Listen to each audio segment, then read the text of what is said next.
কবিতাৰ শিৰোনামা দেউতা।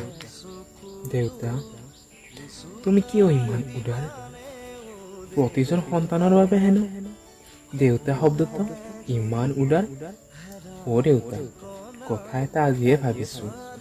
সকলোবোৰ মানুহে যে কয় দেউতাক পিতাই বুলি, পৃথিৱীৰ সমান কাৰণে নেকি?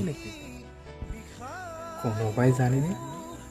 আকাশৰ বিশাল ঠাইত যেন চাই থাকিলেও শেষ নহয়, ঠিক তেনেদৰে দেউতা শব্দটো মাতি থাকিলেও শেষ নহয়। দেউতাও এটা কথা মনত পৰেনে? মায়ে যেতিয়া কয় বেলেগলৈ চাবিচোন, সকলো কাম ঠিকমতেই কৰে।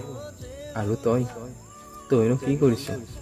খাইছ, লৈছ, শুইছ, বহিছ, কাম সেয়াই হৈছে তোৰ।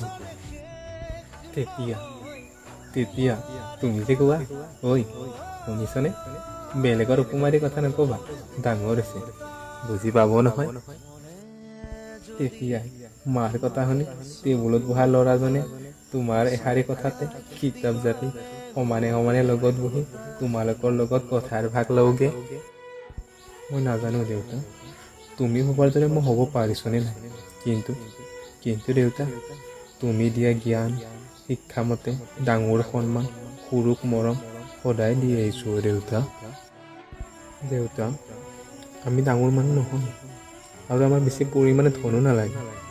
ধনৰ সুখ নিবিচাৰোঁ, কিন্তু দেউতা, আমাৰ মনৰ সুখে বহুত বেছি, যাৰ বাবে মা, মই, তুমি তিনিওটি প্ৰাণী সুখত আছোঁ। দেউতাও সদায় আমি এনেদৰে থাকিম দেই। দেউতা, খোজা খোজা তুমি মোৰ ছায়া, শব্দৰে শেষ নহয় তোমাৰ কথা। মোৰ দেউতা, মনে যদি তোকে চকুলো নিচুকাই দিবা।